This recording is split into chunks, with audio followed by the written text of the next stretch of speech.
The most updated drug use and health survey conducted in 2018 reports that 14.3 million Nigerians aged between 15 and 64 use one or more psychoactive substances, with 10.6 million abusing cannabis sativa, popularly known as Igbo. The survey most importantly identified that every Nigerian in the average age of 19 is at the risk of being initiated into active drug dependence. Thus, speakers at the commemoration of the 2022 United Nations Day Against Illicit Drug Abuse and Trafficking, which held in Oka with the theme Addressing Drug Challenges in Health and Humanitarian Crisis, posed the question: if the prevalence of drug abuse and trafficking has remained high despite the efforts being made in sensitization, what could have happened if nothing is done at all, or if more is not done at all? Leading the discussion, the Anambra State Commander of the National Drug Law Enforcement Agency, Mrs. Florence Ezonye, said the first step would be if the state government will now make it compulsory for all schools in the state to establish drug-free clubs, now known as War Against Drug Abuse WADA clubs. Most people, when faced with difficult situations as we have now, resort to drug use and abuse to apparently overcome their challenges without knowing the results of their actions.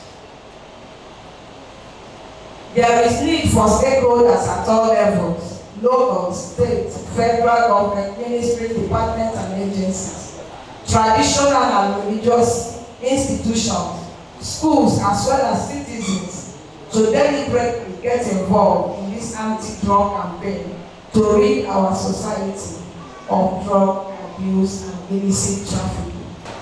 Individuals who use drugs, in this case, when we mean drug use, please remember we're talking about those drugs that are not prescribed. When you use a drug that is not prescribed, you are abusing drugs.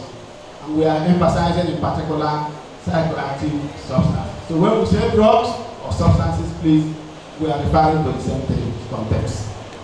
So drugs can generate health problems. They can generate social problems.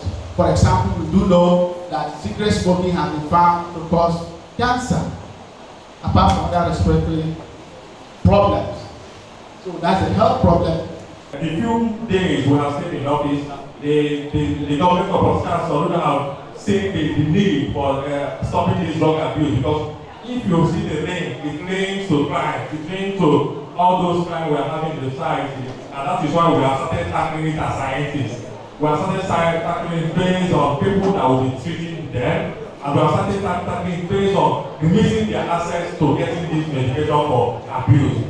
The commemoration event, which also attracted the Commissioner for Education, Professor Ngozi Chumude, sectoral stakeholders in drug regulation, control and distribution value chains, and other partnering security agencies, also featured the finals of quiz competition for secondary schools in the state on drug demand reduction. From the Kennedy Central E-Library in Oka, I am David Okwasi reporting for ABS News.